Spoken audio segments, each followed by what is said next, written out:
All right, Black Box Radio. We are back in the box. This is our first interview this month, the month of March, Women History Month. It's just a pleasure to always be in space with Black people. And we're in the Kingdom series. So you see that king sitting over there, and we're going to get to him. First, I'm going to introduce myself. I'm Queen. I'm from Black Box Radio. I'm a host here. And we are a media platform for Black excellence. We platform Black people, we platform Black genius, and we disseminate information to the Black community. And on the on the flip side, we humanize ourselves and our experience to other communities who have no clue what being Black in America is. So tonight we have the Kingdom series, and the Kingdom series is amazing because we platform men, especially Black men, and it's real important for Black men to have a space to communicate, be authentic, and for the world to see that they're more than the narratives that are actually being contrived for them. They're great. They're leaders of of our Blackness, and I just love being in space with them. And tonight, I have an amazing Black man. I was telling him before we started, I said, bro, you got more letters behind your name than my whole name. So we are in space with brilliance. We have Dennis Ausar. I think it's Ausar. I hope I'm saying it right. Winkler. Is that right, Dennis? It's even if you said whatever way you said it sound good. I will say that or saw. So it's Ausar. like that sounds good enough. Dennis Ausar, some Ausar. people I say don't think. Ausar, what have you. Yeah. Oh, I Mhm. saw. So Dennis, I saw Winkler, Yeah. and he's Yeah. everything. When it comes to psychotherapy, he's an entrepreneur. He's a Baltimore native. He is actually in a PhD program. He's finishing up his PhD, so he's about to be Dr. Dennis Asor Winkler. So this guy's doing amazing things. He's very intelligent, and we're so glad and welcome to the box. Welcome, Dennis. You supposed to say Well, thank you. Thanks for having me. I see we Thank, delayed thanks over for there. thank, thanks for having me. Yeah, we probably delayed. Yeah. Yeah, a little delayed. Okay, that's cool. So I'm gonna wait a while when I ask my questions. But anyway, we're happy to have you, and Okay. I want to hear a little bit about you before we kind of jump into the actual subject. Because you're from Baltimore, what side of Baltimore you're from? High school, what have you done before you became Doc? You about to become Doc before you got all those letters behind your name. So just give us a little backstory on Dennis. Okay. I grew up in Baltimore, as you said. You got Mhm. that right. I grew up in Northeast Baltimore. Okay. I'm gonna say Northeast. You know what I'm saying? So Northeast Baltimore in the building. I'm gonna say I spent most of my time in OYC. They call it Old York and Cater. That's where I kind of grew up at. And Wow. I'm gonna say this again. Thank you for having me. And I love Baltimore, Mm. and I am everything Baltimore. Everything I do is for Baltimore. And it's kind of hard for me to say things about myself, to be honest with you. But definitely, I everything I do is for Baltimore. I'm the son of Dennis and Karen Winkler. I've been an entrepreneur since I probably was like in middle school. Um, I talked to you before, and I told you, and you said, "Wow, you've done a lot of things." So, Yeah. and you made a change, a drastic change. And I say, well, I feel like everything is an evolutionary process. So I've started many businesses Hmm. here in Baltimore. Yeah. I don't do well again speaking of myself, but I'm trying to learn to because I realize that if you don't shine your light, then nobody will know it exists. You better So, know it. so, You so better I know feel it. like my experiences, growing up in Northeast Baltimore, again, what people call Old York and Cater, which was a neighborhood that was kind of rough.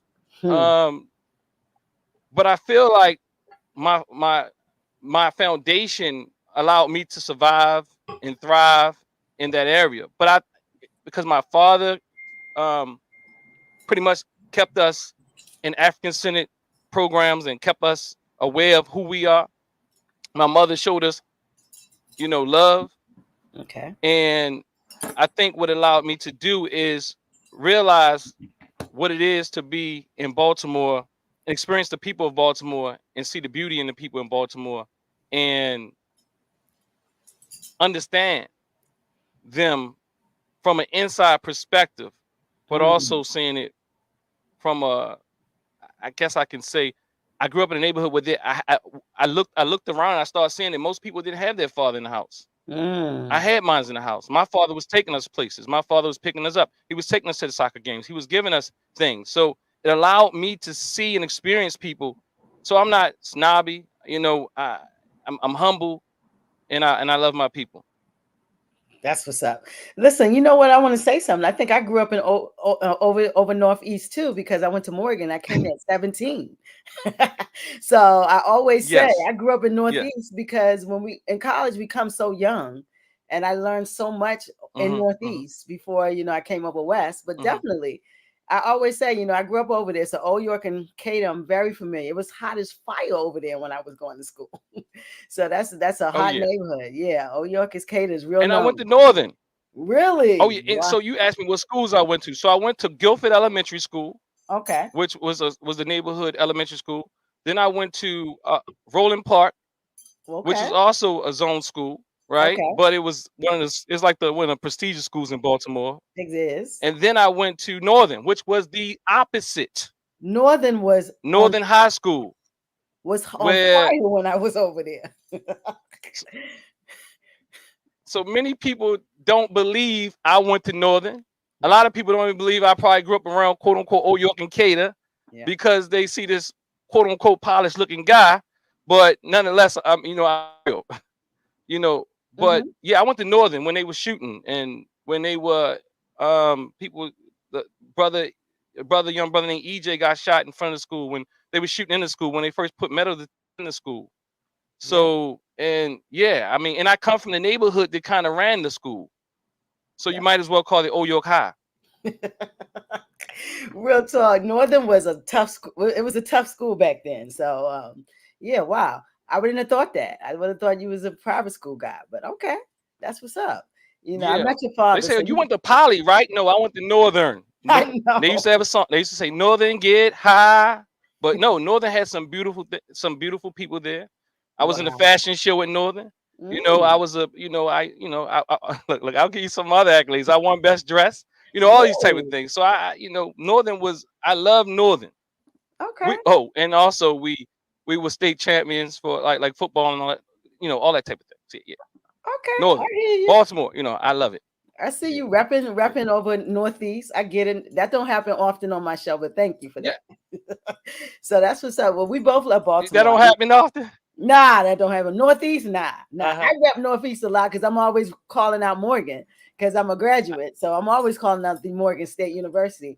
But to hear someone talk about Northern and Old York and Cater, nah, I don't hear that often. So it's good to hear that. It's definitely good. I grew up feel like over there. That's my area for sure. And I love Hmm. Baltimore. It's like Hmm. you come here and I never left. So love Baltimore. Right. Baltimore is my city. So Mhm. with us both having a love for Baltimore, we've been here. You grew up here. Baltimore is in flux. That's what I say. People say, well, it's falling apart. I don't think that. I think it's in flux, and it has a dichotomy. It has a lot of beautifulness, but we see the everyday violence. We see the problem. Baltimore City schools, I think, are an issue. We see young people not having the opportunity that I think they should have, and so I kind of wanted to bring you in because you're a psychologist, psychotherapist, and the subject today is Baltimore psychotic or is it in a psychosis? And I just wanted to kind of peel back the layers and just start an analysis with someone who can actually really delve into that issue. What do you think about what that type of subject when it comes to Baltimore? I was wondering. I was going to ask you, like, when you say is Baltimore psychotic or in a state of psychosis? Are you distinguishing those two as different?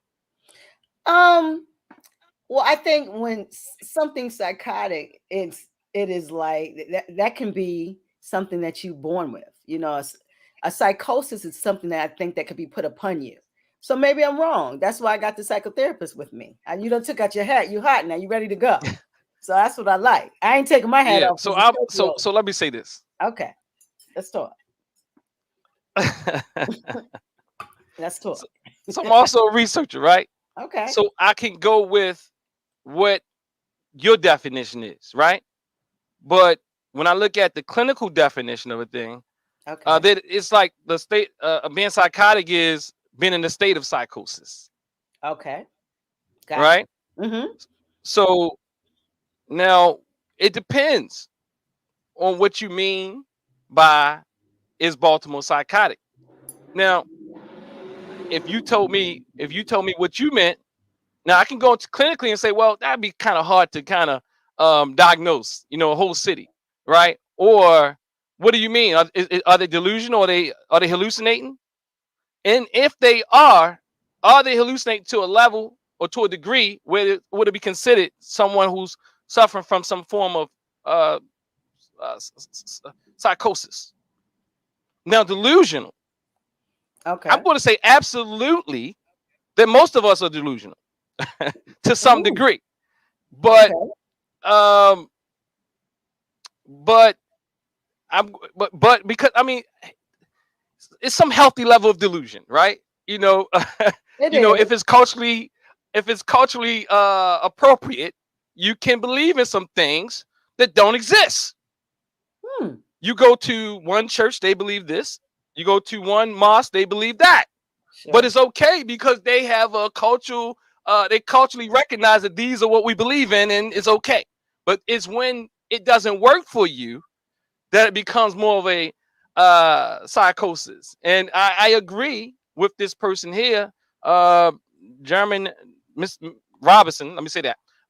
Yeah, Jermaine. I Yeah. agree that we are dealing with an altered state of reality due to our trauma.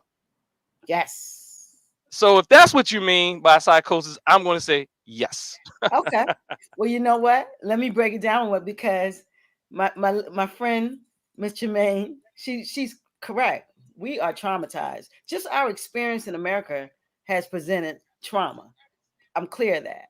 But Baltimore, to me, has Mm-hmm. cultivated another trauma, some more trauma, because we have with Baltimore all of these programs that have made Baltimore. Every program that has actually put a people that's been created to hurt people was created in Baltimore. We talk about redlining. We talk about the black butterfly, the white owl. We talk about all of these systems in place where it keeps people out. We have Baltimore City Schools. I just learned that the charter of Baltimore City Schools says that you have to adequately educate. Not there's no that is the only that is in the charter. Adequately. Not this is how you educate. This is what we expect. Adequate, which that could be anything. You could throw words in the room and then have people decipher those words, and that's adequate. So what I'm trying when I say that is our state of being has been trauma, but then we have these ancillary issues I feel in Baltimore. The school system, the blight in neighborhoods, the food. It's just so to me it's so many the lack of education to our young people, the lack of opportunity. Let me say 56%. this. Okay, go ahead. Mhm. Go ahead. This is good. So what I'll say is, okay, so yes, Baltimore is real. I mean, Nina Simone wrote a song about it, right? So the reality is, however, that Baltimore is also resilient. Yes. Because there's most the average Baltimorean already knows that there's systems against them. There's no there's no question about that. So it also makes them have most black businesses in the country. You know, one of the places with most black businesses there is one of the places who have so many things that is counter to that because they are under no illusion that they are part of the system. Whereas you can go other places and they feel like they are part of something that you know they get position and they feel like they're a part of something, so they just go along and get along. Whereas you find in Cherry Hill, you find people who are entrepreneurs and have buses and stores and selling things out of their homes, and you have people on the corner selling things, and you have people who selling things out of houses. You have some of the one time the most black businesses as of recent, maybe a few years ago. I'm not sure what it is now. Was in Cherry Hill? Well, not in Cherry Hill. I'm saying Baltimore is one of the cities with the most black businesses, and it had the most black businesses nationally. Is that So you right? have people who are resilient because they're not confused about the trauma that's happening here because they experienced it. Okay. Now, the trauma is a problem because when you deal with trauma, then you do become delusional because everybody becomes your enemy. Wow. So, even sometimes when you're trying to help a person, then what happens is you won't take the help because you can't trust nobody. So I think it's two coins. It's a two-sided coin, or it's a coin. It's only one coin, but nonetheless, people in Baltimore are also resilient and understand they got to do for themselves. And so you see a more authentic person lots of times, and they don't have a lot of patience for phoniness, quote unquote, because they like, look, no, I mean, we gotta get this. Got it. So so I see the hustle mentality, but then folks are, I what I can't. hear a lot of people talk about is the violence that we see. It is it when I first came to Baltimore, DC was the most violent place in the country. Not to say Baltimore hadn't had problems with violence, but Yeah. it is, for me being here, is a different city now than when I was Uh-huh. then 20 years ago or 15 years ago. And Uh-huh. every day we hear these heinous murders and the things that's happening. What is that breakdown? That is that a psychosis or is that psychotic behavior? I would say it's trauma. So again, Love it. it's survival mentality. I have to live. I'm trying to survive. And get and 20 years ago, it was. I know when you look at the statistics now, it's because it's so many. It's so fewer people here now. But True. 20 years ago, in the 90s, it was really one of the top cities as well with violence. In fact, it was way more people, a lot more going on. But it's different now. It's different that you can't really calculate the violence. But back then, it was a lot of neighborhoods coming after each other.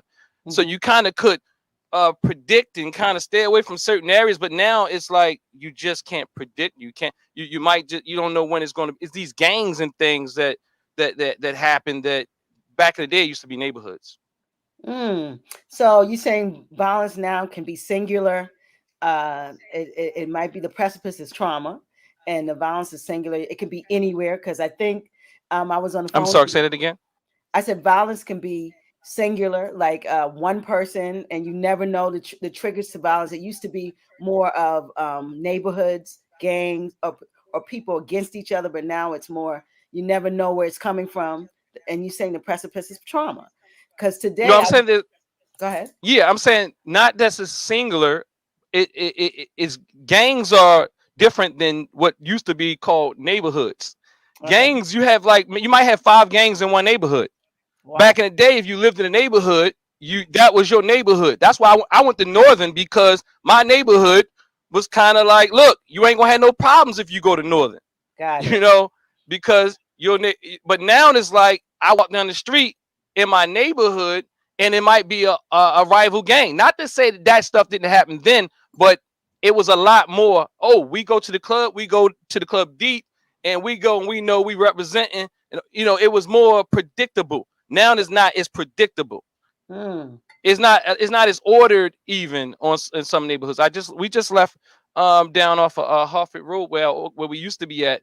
No, where we at? We on Hartford Road now. We was on Bel Air Road, and it was a lot less predictable than it was when I was younger. When they had dudes who kind of like had like more of an order to the even to the street culture. Okay, okay, wow. Because I'm really trying to find this Drugs, I balance. mean. Yeah, drugs. I know that the criminal element kind of belies in the underbelly of drugs too, and we have drugs here that is Mm-hmm. very chemical, chemical based, and I'm sure that's Mm-hmm. triggers. Mm-hmm. Chemicals. The food that you eat are triggers. It's a lot of things now in play that we see this violence, and we see our young Mm-hmm. people, and I think in a lot of ways they're very hopeless in a lot of ways. They don't have a lot of hope for their future. So what I do want to talk about is not really the attack of what Baltimore is what are some solutions for what we see. How can we change some of these narratives, the dynamic that we see going on every day when we turn the news on?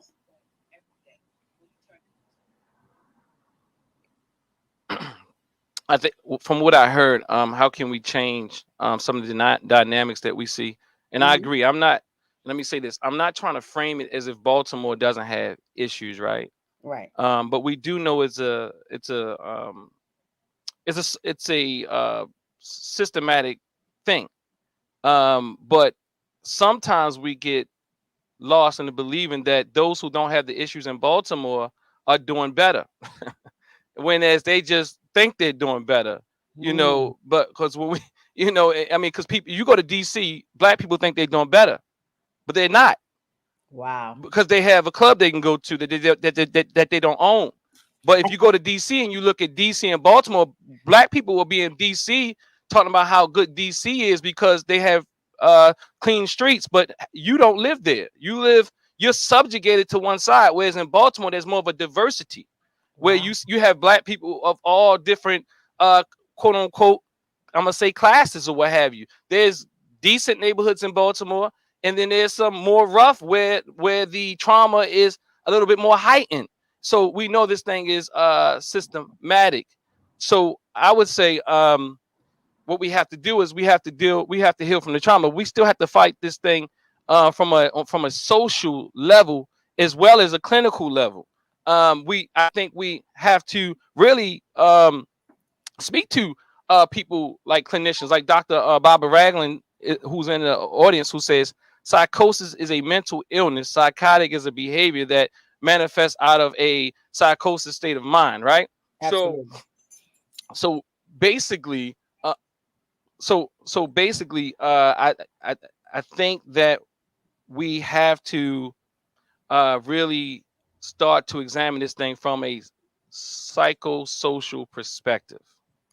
What And is a that? lots of times we're reactionary, and we're just responding from emotional perspective. So in other words, we have to heal. We have to heal the trauma. We have to deal with the trauma. We have to realize the trauma has created a belief system that keeps us becoming re-traumatized. See, Mm. people who have been traumatized are more likely to be traumatized again. And Wow. then what happens is, you talk to a person who's been traumatized, you can't tell them that something is safe when it's not, because they believe that now you're the enemy.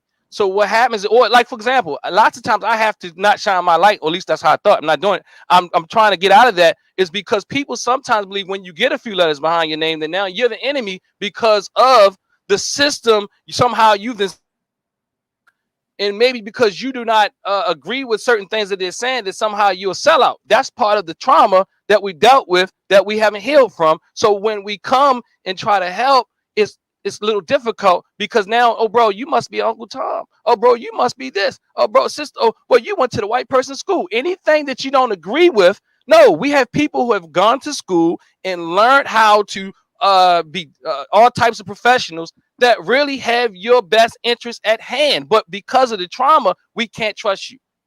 Wow. Wow. Now that's something right there. You said a whole mouthful that a person who's been traumatized is likely to be traumatized again. Yes, Wow. Okay. Man, that's something to unpack. So you said we need to deal with the cycle. What did you say at the beginning? The cycle. because you believe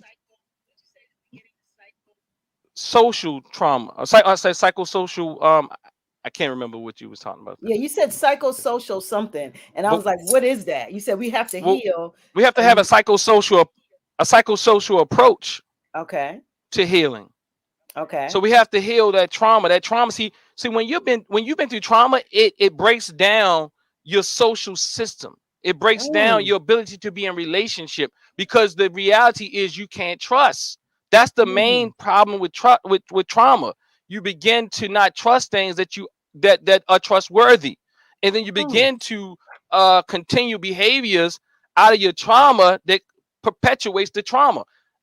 Key one, if a person, if we take this down to a micro level, we'll Mhm. realize an individual who has experienced rape, you'll say, why she keep being raped? It must be Mm. her. No, it's because the way that now it changes the mind and the way you move, and you're trying to defend and ward off, but you're getting in your way because of you're operating from a place that is it just changes your worldview. It changes the way you see things, and it changes the way you feel.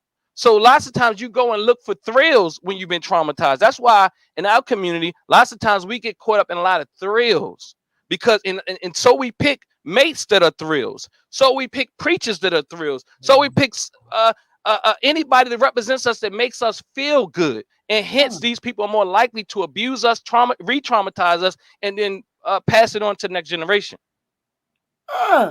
You coming, brother? Woo! You said that is Now because it's breaking up, so pardon me for like any delay or anything like that. yeah. I know you're breaking up, so I'm trying. I'm giving you the time to hear what I'm saying. You said, and that is amazing. That, and I always say that the reasons why we love to be entertained, we love to have fun, we love it, it's because of our trauma. So you're saying we're always looking for Mhm. a thrill. For those of us, and let me differentiate this too. Okay. See, everybody's not traumatized, right? Because see, sometimes what happens is once we say things like everybody's traumatized, then no, I don't have to listen to that traumatized brother because he's traumatized too. Yeah. You see what I'm saying? See, Yeah. so so everybody, even if I've been through something less than you, I could be more traumatized than you. So some traumatized from falling off the side of a curb. Some people aren't. They could have been in thrown out of an airplane and survived and not be traumatized. So the reality is we respond differently according to ways our attachment system. And our attachment system is, our ability. It's kind of like how we were brought up. So many of Mm, us are more resilient just because we've been nurtured to a degree, okay. and we've learned to deal with our emotions, and we've learned lots of things. We've been so some people are a little bit more. Some people are more resilient. Okay. Got you. So and then so that's why even in my research study, I'm looking for those. What are those behaviors? What are those patterns? What are those ideas? What are those thoughts? What are those things that people are doing that allow those particular group of black people, or those people in that population, or these individuals, to be more resilient, so that we can now learn from those things. What we do now is we caught up in thrills, and so people with all the answers and all the feels and all that type of thing, and they keep walking us into walls because they speak loud, talk loud, they tell you how bad everything is, but they don't, and they got all the answers. Mm, So we're attracted to that person who's charismatic and just walk us into walls. But walk into the wall, but I have the answer. And if you're not a part of this, then you are a traitor and all this type of thing. So mm-hmm. what I'm saying is we have to realize that divisive language is a part of re-traumatizing and controlling people. Huh. You Yeah. know what? So that can also stem towards religion and how people hide behind Christianity and the church and all of these spaces that we put our in because we've been re-traumatized by that slick tongue pastor. Am I right in that? Well, let's do this. I like well you I say you're accurate, but let me make it more broad than that. Let's do that. Let me say it's easy for us who quote unquote call ourselves conscious to go at the church. But even in the Pan-African communities, even in the Afrocentric communities, Yeah. even in the Muslim communities, even in everywhere you go. See, some people just jump ship and go to different communities depending on where they can get a larger audience, right? So Ooh. they didn't accept me over here, so I'm gonna go over here. We are traumatized wherever we go. In my study, my research even supports that none of that really matters. The different religious perspectives. There's no significant difference. There's no significant difference if you identify as a Christian, or you Yep. identify as a Hebrew Israelite, or you identify as a black nationalist, or all these type of things that really helps us deal with that trauma. But there are Right. some things such as prayer. There are some such things such as meditation. There are some things such as I know how to not look at everybody as the enemy. That is seem to be protective factors. But we like to deal with the person who screams loud but really hasn't done the work, and so he or she now beats up the people who have done the work, who have gone and did the research. Not research. Research is not just looking at books and reading books and regurgitating information. So what I'm saying is, so then we shut them out and make them the enemy. I'm talking about we make people the enemy who have done some work, because then what they will do is take away from my movement. And because I'm traumatized, I need an audience and I need people to serve me. Mm. Oh, you breaking it To down. be I love it. idealized. I need to be important. So this is where we create this narcissistic, or this little boy or little girl that hasn't been fed or hasn't been nurtured, who is now going around and it cannot be satisfied as it pertains to feeling good. So I need people to tell me how cute I am. I need people to tell you how handsome I am. I need people to tell me how good I am, how intelligent I am, how much this Mm. is. So I gather these people up, and I never get enough. And when you don't do it no more, I will dispose of you and find some others. Wow. Because there's always others who are looking for the daddy or the mommy that they haven't had. So what happens is we Whoa. go and look for these people who are going to stand up for us. Supposedly, they stand up for us many times so that they can now manipulate us and control us and get what they need out of us. Mm.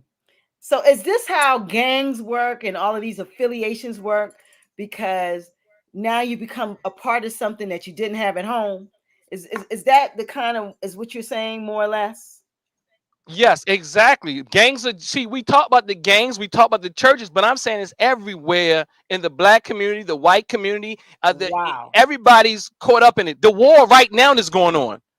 The ones who are actually like the resistance, and those who are going in to say, I'm fighting for my country, those that say I'm fighting against stuff. You have to put a narrative in their mind to allow them to feel like they're dying for a reason. And now you're just cannon fodder while the people at the top are manipulating you. You know what I'm saying?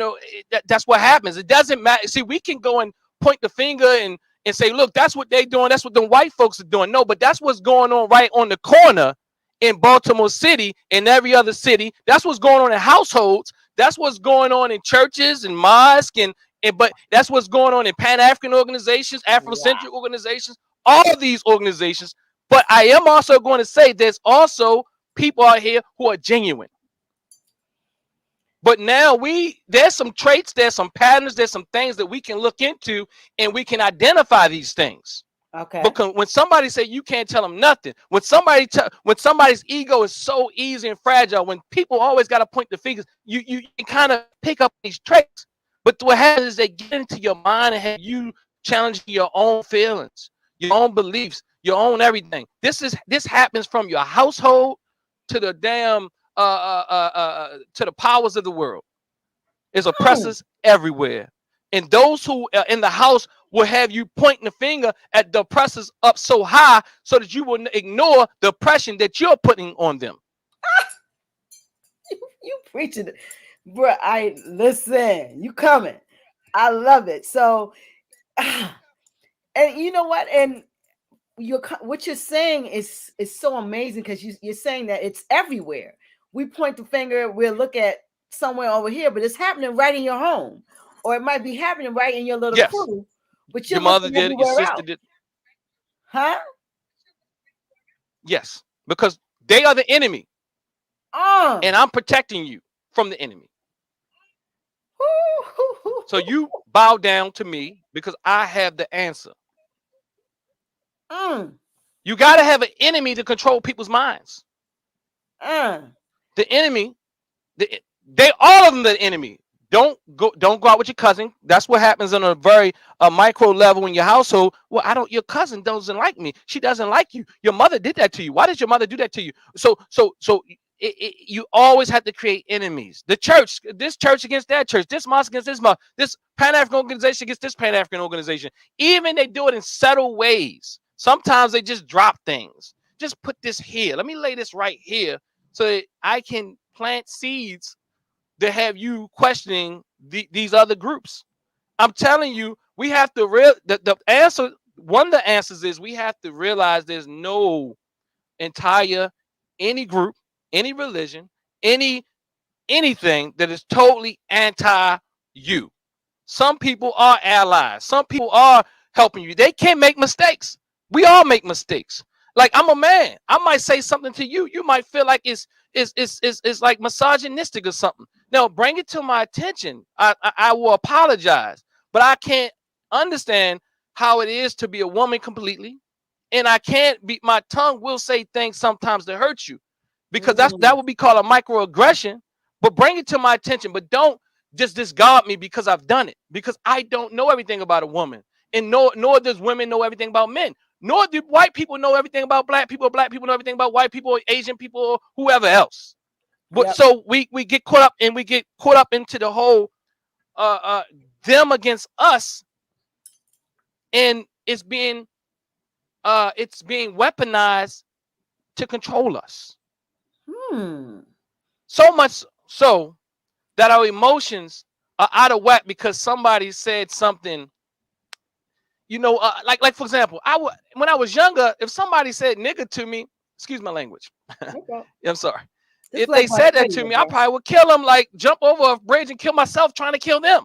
You ain't going. I'm not jumping over no bridge trying to kill myself trying to kill you. I'm not. You don't have that much control over me.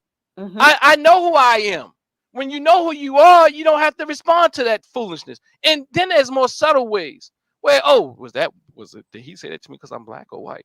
Well, have you ever thought that maybe it's him the reason why he has some things and he hasn't worked on some things? And we sometimes think white people are more they know that they have this supernatural power and they have more greatness and intellect than us, and they know when they're doing things. No, they are pawns and victims as well. Absolutely. Absolutely. Absolutely. Wow. You breaking it down. And so it's, how does one who don't have the kind of let's say research, the knowledge that you have, how do we negotiate these microaggressions, these things that we go through every day and we don't recognize that is actually some form of control? It happens on your job, it's happening everywhere from what I'm hearing from you. How does one kind of move through that in this society that we live in? We live in a capitalistic society. They got to control you.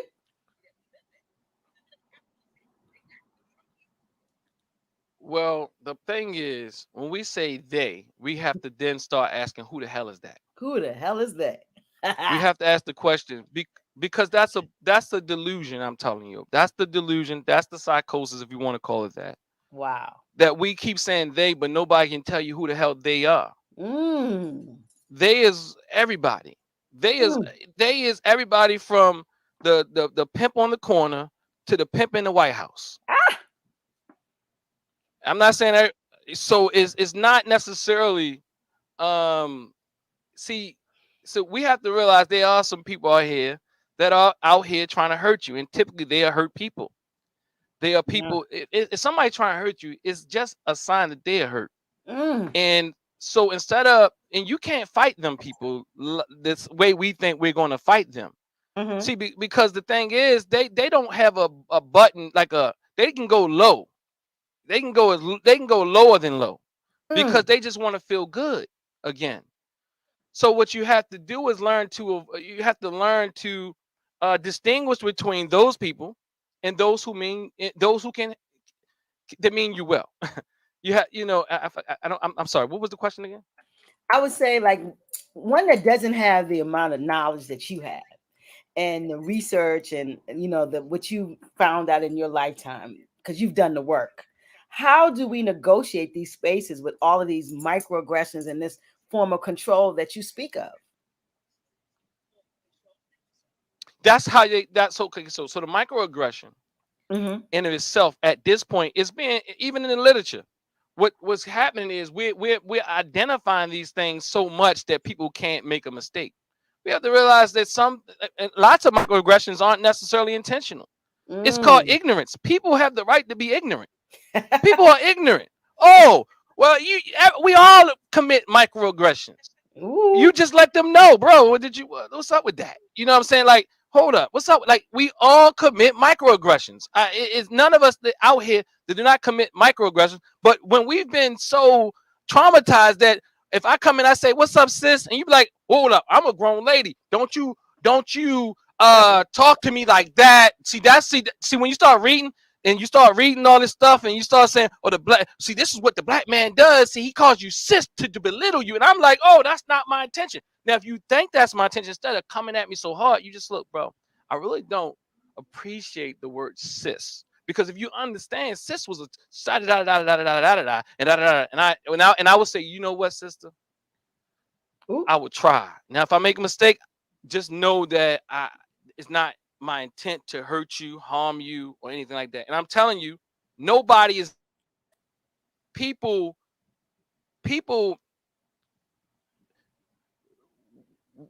we have to build up our understanding of people. Once we understand that people aren't as like we're also competent human beings, and nobody's better than you. Nobody's better than you, and you really have confidence. You'll start feeling sorry for them. Like, you Mm. really got, and even if they meant it, like, oh, you really want to hurt me, right? You really want to hurt me. And that's part of the reason why I've done all the things I've done.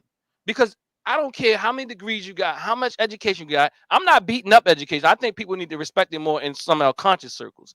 But what I will say is this: you don't have to put yourself above nobody. You have some skill sets, and I think they should be respected. But if Mhm. that's all you have to make you feel good, once it's stripped away, you have nothing. So what I'm saying is we have to build up our own confidence. We have to know who we are. And if once Mhm. we know who we are, we'll be less reactive to what other people say out of their mouths. Hmm. Like that. I like that. Because they See? know. Like, if your enemy know that they can get you going off of a word, a phrase, a statement, they're going to throw it out there and set the trap up, and you're going to get caught. That's it. That's it. And that's what I say about, as you said, nigger. This is Black Box Radio. We can say what we want. So when you said nigger, and I hear people say the N word, I'm like, so what is the N word now? You create this word that's supposed to be projecting hate or whatever it projects, and then now it's so bad to say now it's the N word. It's still the word. Do you get what I'm saying? This N word thing, I don't get it. And if you're not, and you know that you're great, and you're not a nigga, someone said, and I was looking at him, I keep walking. I'm like, whatever. That's you. You the nigga because you're saying it. And what does it mean actually? Mhm. And so, that's from when you said that, it made me think, how we say the N word and all of this stuff. What does it matter when you're great? It doesn't matter. I think Yeah, it it doesn't matter. doesn't. We have to realize that's something in us. That's something in us that may have come through white supremacy, racism, oppression, and all of that. But once you heal from that, they have less power over you. Yes. They Yes. they made the word up so that you could respond. They say things like that so that they could so that you Exactly. could respond, and you still responding. It's a You trigger still giving word. them so much attention. You give Exactly. them too much attention. If you Exactly. stop responding, they'll have to figure something else out. There you go. That's what I say. But what do you say about our older, like my mother? She hates that word.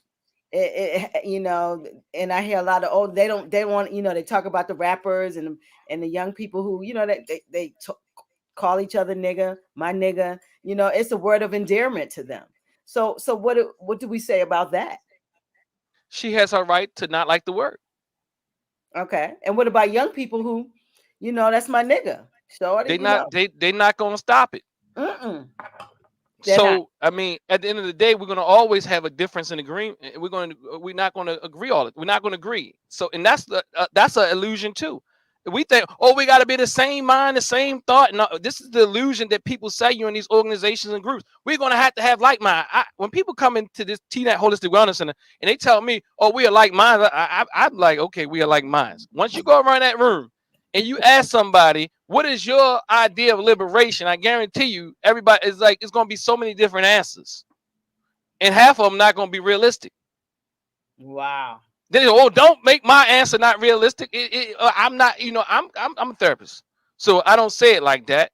I probably used to say, but but on this show, I'm letting you know some of that stuff is not realistic It's not realistic. because it keeps us, and I might have to walk somebody to their comfort level. I mean, it depends on what day you catch me. I might tell you if you're trying to come and you trying to, have this real thing. That's not realistic, brother. But nonetheless, it's these things that people. It's this stuff that we'll never. We have to make realistic goals. That's what I'm gonna say. So it's something called in therapy or many other mental health, whatever, helping fields. That's what I want to say. Helping fields. There's something called a smart treatment plan. It has to be specific, measurable, achievable, realistic, and timely or time bound. So that's what we have to do with the stuff that we're saying, and you have to really do that with the people who saying they're gonna do some stuff. Some of this stuff is not realistic. So they say we're not going to see it in our generation. Well, goddamn, tell me what we're going to see in our generation. That's what I want to know. Yep. Yeah. It's not that damn hard. It's not that hard to see some things in our generation. Right now. Absolutely. No, it's not that hard. If you tell me, see the thing, my mind don't think like that. My mind think if we say we're going to do it, we're going to do it.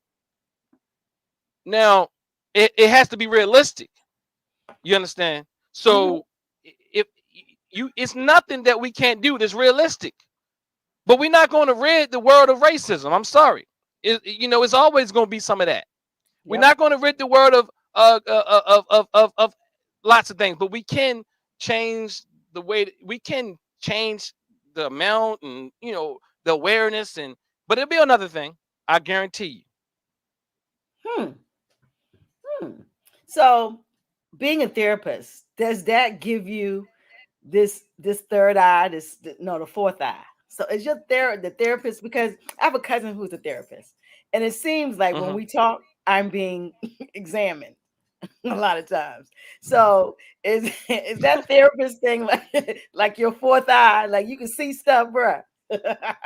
One of my mentors said, he said, every therapist is not at the same level. And we all the same, that's kind of like how but I kind of cringe, but now I understand it. See, a lot of therapists, if they really are insightful, yes, you have to know you. If you see, and that's the thing is, like, I went through a program. I went to Loyola. Some people, oh, you went to Loyola. I thought when I went to Loyola that the white people were going to kill me. I said, I know everything in my mind. I'm black and I'm this. But I realized it was a little different. A lot of them even supported me. Well, then I know some people say, well, they supported you because they were setting you up and they want you to be one of them. No, that's not true. That's not true for me. That I can't be bought or paid for. I don't care if you're black, white, or whatever else. You got what I'm saying? People come to me because I've been in business for a long time with business propositions all the time. But no, I'm saying my experience and also the refinement through becoming a therapist it's an evolutionary process. So I'll say yes. Yes. Now, as far as examining a person, I think I've always had that mind to assess and examine. But I'm also a researcher and I study things consistently. Some therapists might go to school and they figured it out and they doing the same thing your homegirl do. That that's not a that's different. I mean, they didn't read books, but they didn't read no books. So they're not trying to practice no modalities. Their modality is their name.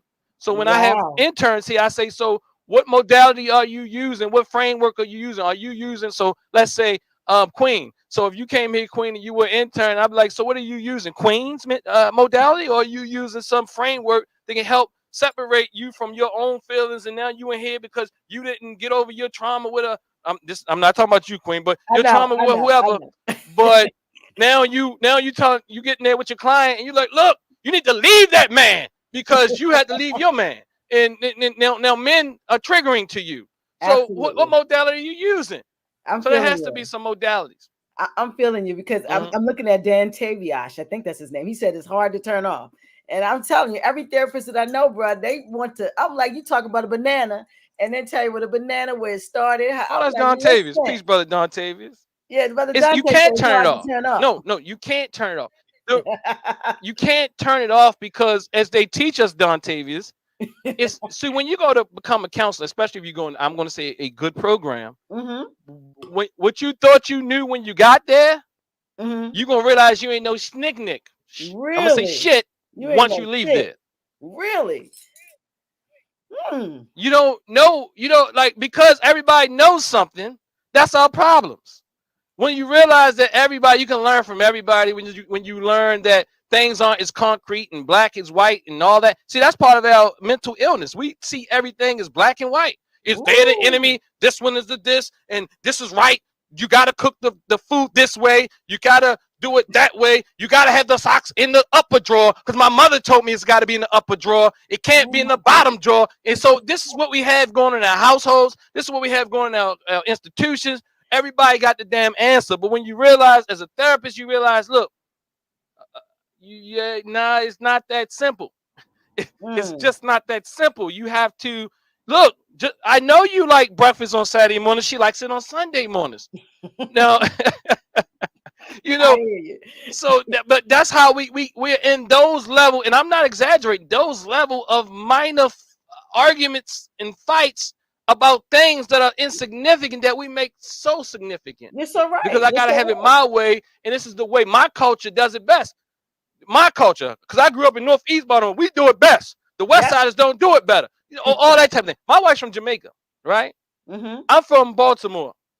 Now, we had to merge and create a culture. You see, now we never had those arguments because we never thought that one of us was better than the other. Got it. And my father taught me and trained and brought me up to, I just love black culture. I mean, just taught me to love black people. To some degree, I had to learn not to hold up. They ain't perfect. You're right. I was going, I like that. I want to kind of move in. I see Ms. Robinson. She wrote something here, and I have to read that. You see that it says the N word is letting you know that you are still a slave, and to the white world, you're 3/4 of a human. Unpack that, because I think that's a little rigid. So let's see. The N word is letting you know that you are still a slave, and the white world, you are 3/4 of a human. I get that. Like, I don't personally use the N word personally, right? I would never say "What's up, my nigga." Now I just say "nigga" though, right? Yeah. I'm not gonna say. I don't. I'm not gonna say "What's up, my nigga," right? But I realize that there is some truth to sometimes some words having certain levels of energy. But I also think there's some truth to people creating the energy behind the word themselves. Absolutely. Because some people can call you the same person who say nigga as a sign of endearment. He can get upset and call you a different type of nigga. So words can have multiple meanings, especially in European languages. Sometimes it means this and sometimes it means that. Absolutely. You have to figure out contextually what the hell it means. Absolutely. So I don't think things are that black and white. Me neither. Because now we're going to have an argument again about this young man saying, "What's up?" Like, even in Baltimore, I know I don't say it. "What's up, dummy?" Like, I could sit there and like, why you calling each other dummy and all this and all that and go through all this pointless fighting, But I could say, well, why y'all calling each other dummy? I have the conversation, but I'm not going to ad nauseum try to make that the issue when there's greater issues. I just want to make sure you good. I want to make sure you have a healthy level of esteem. Now, you say dummy and you got a healthy level of esteem, we good. But if you say dummy and it's knocking you out the box, then we got a problem. Because we can we say we can define for ourselves. Let them define for them damn selves. And that is why I wanted to unpack that, because I think it's a little rigid, and we got to understand that words are very powerful, but it's sometimes it's coming from the person. The person puts their energy in the word. They define the word from their experience. So I don't particularly think that word should be something that bothers you if you're great. That's just where I am. And that if you look in Spanish, Negro means black. It means a color. But in this language, it means, at one point we were called Negroes. So it kind of, words mean different things. So that's what I want to say about. Now, I do think there's a certain vibration, though. Me too. Like Dr. Ragland says, I see what that. about the word Bitch. bitch? Mm-hmm. Right? Yeah. Now, lots of times there's a certain vibration in the people who uses those words. That word specifically. Some people, like I come to find out that we can do a research study, right? Right. And find out what is the level of esteem for people who use the word bitch, excuse my language, and Oh, they and want and to. see how that's working for them. My notion is that might be some aggression there. It might be some stuff going on there. But I don't think bitch and nigga, I think there's some levels of it, but Yeah. I still think there's a different stench for that comes behind that. I love that. You said stench. I hear you, bruh. Listen, Stench. because women sometimes, they refer to each other as bitch. I, you know, I don't know if it's nice, but it doesn't mean anything bad. And so a lot of times, I think we put a lot of um energy and what the word and how it feels, but I think it comes from the person and at what's happening at that time, because you can, they say you can be a good bitch and you can be a black bitch. I don't know, but these words have a lot of meanings, and it's also the time that's being used to me. So, but I try to stay out of what it means to one person, because it might mean something different to another. you know Absolutely. And I'm saying that I think you would have to do a study to really know, right? You have to do to some really kind of know. study. I Yeah. mean, other than that, we speculating. But the other thing is the same thing with weave. Like we like people with weave got low self esteem. Like we think people with weave got low self esteem, and the research doesn't support that. Nah, I don't think that. It doesn't support, because you got weave, you hate yourself. Nah, nah. I think some of But these people in they our love communities, weed. we would say that. Yeah, yeah. I hear you. So it all depends. But But but we the at the reality is mm-hmm. there are some people who do have self hate because Mm, and the reason why they change their appearance. But that's not the majority of the people. absolutely. There's women who put blonde in their hair. They aren't thinking about being white, but we want to make them think they're being white. Absolutely. There's no they just saw another sister put the blonde in her hair, and it was a little bush, and they said that looked good. I think that would Absolutely. look good on me. So Yep. there are some people who do want to put a blonde this and change their eyes and the face and all that, who have self hate. But Yep. everybody who does a thing does not fall within that category. That's true. That's true. It can be We for don't think vanity. scientific, and that's Yeah. why, but yes, It could be for and nothing's vanity. wrong with uh yes, and nothing's wrong with trying to make yourself attractive for the opposite sex, or whoever you're For the trying to be opposite attractive side. for. Oh, that's a whole you open up a whole can of worms. I'm gonna let that alone. Don't you even say it. Because I think a man told I me, think let me say something right quick. A man told me that women, what we're doing with the hair weave and the eyelashes and the blonde, we do that for each other. Because men don't really care. That's what he told me. So, but I'm gonna leave that there. What you think about that right quick? I think some men don't care. Oh, I love it. Again, we speak in these absolutes. Some Absolutely. men don't care, but some women, them eyelashes then took her to another level with attention. Ooh, So, I hear that. you can't tell a woman who didn't get no attention when she put them eyelashes on that she didn't get a lot of attention. Touche, Mom Frey. I hear you, brother. Listen, you coming. But we got the last 2 minutes, and I'm about to open up a can of worms. We're gonna be in here forever because you're amazing. You got to come back, brother Dennis. Listen, you guys have the TNAT Holistic Center. Let's Mhm. talk about that a little. That's your center. That's your founder of that. It's an amazing space. I've been in it. I love it. Tell the people what it is, how it came to be, and where it is at this point. Okay, so thank you, and thank you again, and thank you for having me again. Um, TNAT Holistic Wellness Center is a center that I'm going to say grew out of our organization, Temple of New African Thought.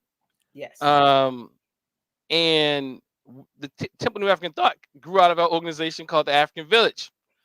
So Okay. let's say in 2000 the African Village, we used to be with Dr. Ray Hagins. I don't know if you heard of him before. Ray And Hagan, yes. but nonetheless, we transitioned to TNAT Holistic Wellness Center. I mean, Temple of New African Thought.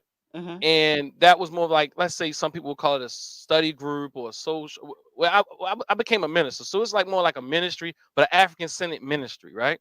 Right. And I realized that although I read all them books and all these books here and all that type of thing, not Uh-huh. all the Black Power stuff, that I still wasn't really as comfortable working with people who dealt with certain things. So especially when you talk about addictions and Mm. death and grief, bereavement, and so I'm shooting in the dark. I said, so I needed some more training. So I Mm. went back to school, and I've been going for the last 12 years. you Wow. know, I mean, because I've already started years ago too. But nonetheless, um, I realized that we needed more assistance in our community. So somewhere around like maybe 2014 or 2013, I realized that I wanted to create a wellness center, and I wanted us to move more to that model so we can deal with the mind, the body, the spirit, the nutrition, all of those different things. Because Mm-hmm. when you're dealing with trauma, you have to really deal, or mental health, you have to deal with all the areas. We were already dealing with it because, like, we already did Tai Chi, we already did the books, but we definitely need to deal with the mental health. And mental health is a stigma in the Black community, and that's much about trauma. Mm. We have plenty. I mean, Black therapists aren't everywhere, but we have some, and Mm-hmm. we still don't trust them because we feel that somehow the white man jumped inside of them, and now you're gonna have the white man giving you Freudian concepts, and guess what? Even if he does inside the Black body, but the reality is, even if it's Freudian concepts, those concepts existed before Freud. White people just know how to take things and frame them and create them and put them into labels and all this type of thing. And but if you look at Freud and you look at any of them, Young and all those type of people, you see African things and Native American things. You see all these people they really study. Mm-hmm. White people do a good job of categorizing things. Let's give them credit for what they do. They blow up stuff too. Yes, they do that, but they also do some things and learning how to categorize and label some things where put it in books and all of that. Well, I like So how you yeah. say it. You say categorize. I say they take and they steal and they make it theirs. But I like that categorize. Let's use that. Okay. We didn't have something. We didn't have in our cultures no such thing as play. It wasn't no plagiarism. Well, They made up plagiarism. absolutely, because they're the plagiarizers. But go ahead.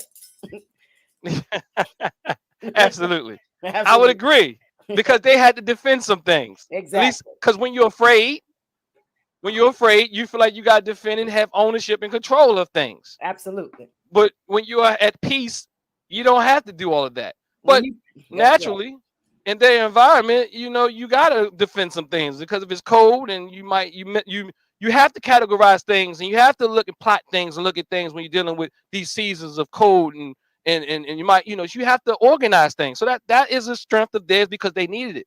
We didn't need it. Yeah, we didn't need it because we naturally did it. No, So no, the environment was on our side. absolutely. But go back So to even in that. America, if you look at America, you'll see people on the East Coast are different than people in the Midwest to a degree, or cold climates. They're a little bit more industrious and more. You have to do what you have to do to survive. Absolutely. Absolutely. Okay. So TNAT now is where and what kind of services do you guys offer to the community? Uh,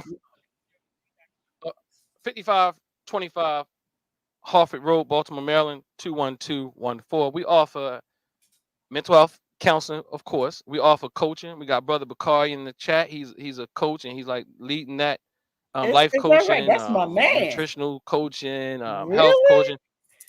We have herbs. We have herbs. We have African artifacts, and we have jewelry. We have Tai Chi. We teach meditation. We have men's issues group, women's issue groups. We have Mm. we, we, we have we have so many things that's what becomes the problem with me to kind of really. It's kind of hard to say all that we do. We do so many things that it's really about really um healing people from a holistic perspective, and we have about daggone near everything that you can have from this perspective to do it. We have our Injia Fellowship, what we call Mayat Circle of Enlightenment, where we Mm. deal with these issues and we talk about these things on Sundays, like you and I spoke here right now. So we speak about these real issues and we learn to really get control of our body, because Wow. when the quote unquote enemy knows what you will react to, he or she will throw it out there and let you react and you think you're doing something. But we learn here to not become so reactionary, but we become more of responsible. We become responsible and in responding. Mm. I love that. I love that. I love that sentence. Amazing. I've been in, but Bakari, that's my man. That's a good brother right there. So you guys, and I love your father. I met him, and he's every time I see him, he's smiling. He's a good guy. Um, and your family, you guys are very close, and that's a beautiful thing. You do things as a family. So I love you guys in this space of healing Black people. So we're He, an hour and he six gotta be a minutes. good guy to have. Huh? Go ahead. Okay, I was saying he has to be a good guy, because when you have a son, see somebody who's not emotionally immature, they can't deal with your son and work with their son. He worked with me, and I'm a hard driver. Mm, Like what I'm saying is he has to, so that shows you his level of maturity. Like some people, they can't deal with a son like me, but he mm, but he prayed and nurtured me to be what he. Sometimes I get on his nerves, but his maturity still is there, his confidence there, his esteem is there to say, all right, that's what you say. Okay. I You love know. I love that. And he's a Tai Chi master too. Ain't too much messing with him. He's real secure in himself Yeah, and his no, tools. no, he ain't, no, he ain't, He ain't nothing to play with. no, and he ain't no pushover. So Nah, nah. yeah. So he taught Yeah. me taught me well. It's excellent. It's good to come from when you got a good tree root. Then I see the fruit. The fruit is okay because the root was really together. So we're in hour and 7 minutes. Hmm. I want Hmm. you to lay some inspirational stuff. Give us a jewel. Give us something to walk away with from Brother Dennis. You said give us a jewel. Yeah, we Oh need man, Brother I, I, Dennis I guess I jewel. should have prepared for that. But Nah. but let me just think about it. Okay, I would say learn how to question everything. I'm going to Mm, say don't take things just for face value. Question your thoughts. These are the thoughts where we probably should question the most, because we believe we know, and we get so caught up in thinking we know that we don't have more room to grow. We don't mm, open up ourselves to see. If you believe that any body, any group of people, any sex or race or gender, what have you, is totally your enemy, do the work. If you believe mm, in a neighborhood is totally your enemy, do the work. If you believe that most Black people are poor and they criminals and all this type of stuff, which we believe too, which is not true, not true. you know, then do the work. Because see, the media does not, the media, which is many different forms, what you see on TV and what your cousin told you yesterday, it paints these pictures in our minds that are not always accurate. So Mm. learn to assess, take in, listen, even if you disagree with a person, breathe through it, and then go and examine it. And don't look for information to prove what you think you know. Look for the information that goes against what you think you know. And that is research. Ah, that was a nugget. You said look for information that does not prove what you know. Look for information that proves what you don't know. That's research. Did I say that correctly? When you go, so research is looking to to invalidate what you think is true. And Mm. once you invalidate it, it's now a null hypothesis. It's not true. It is not true. Now there Mm. might be a certain percentage of truth, but how much percentage is truth? So we look for stuff to affirm what we know versus Yes. looking to disprove it, and that's why we believe everything that somebody told us and what we thought we because I grew up on it, or Tom and Jerry told me, whatever. It's just we believe these things. Look for something to counter what you believe you know, and if you can find it, then you got some more research to do. That was a great jewel. That one, I'm because when I go look, I'm looking Thank you, to find something to validate what I know. That was powerful, absolutely, brother. Yeah, that was brother. really that was part of Dante said, look for knowledge that goes against what you would think you already know. That's a word. You're right. That is a word. So, Brother Dennis, listen, you are powerful. Um, I tell you, when I do this Well, thank series, you. You are too. yeah, when I do this series, it is to find extraordinary Black talent, especially Black men, and you are that. And for that, I appreciate you today. I appreciate what you brought to this platform. And it's just amazing, and always a pleasure to be in space with Black men who are powerful and who have a love for Black people. So I appreciate you, brother. I, I'm hearing you, and I'm going to say thank you for bringing me on.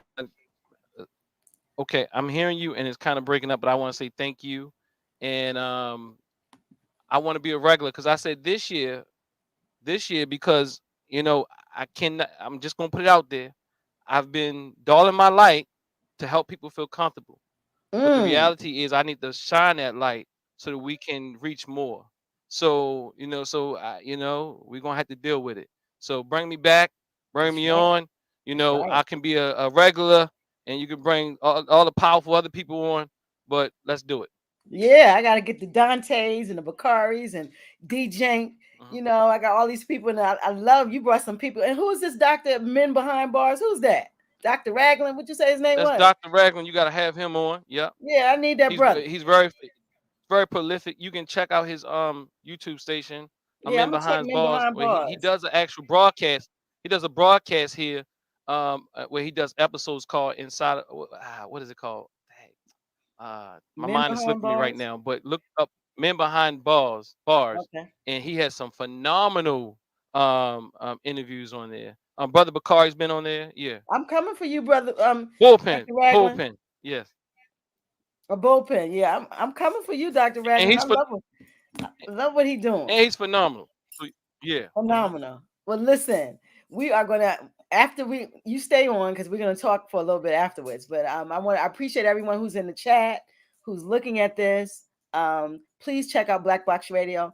Look at our check out our website, blackboxradio.com. Please subscribe to our YouTube channel, Black Box Radio. And if you need to get in touch with us, blackboxradio@gmail.com. I've enjoyed this, Brother Dennis. We are boxed up and out. Can I get some deuces from you? The deuces. Can you hear that, Brother Dennis? Yes, I can hear you. Can I get that deuces from you? We out of here, bro. Peace, Yeah, family. peace. Don't go nowhere, Brother Dennis. All Okay. right, y'all. Good night.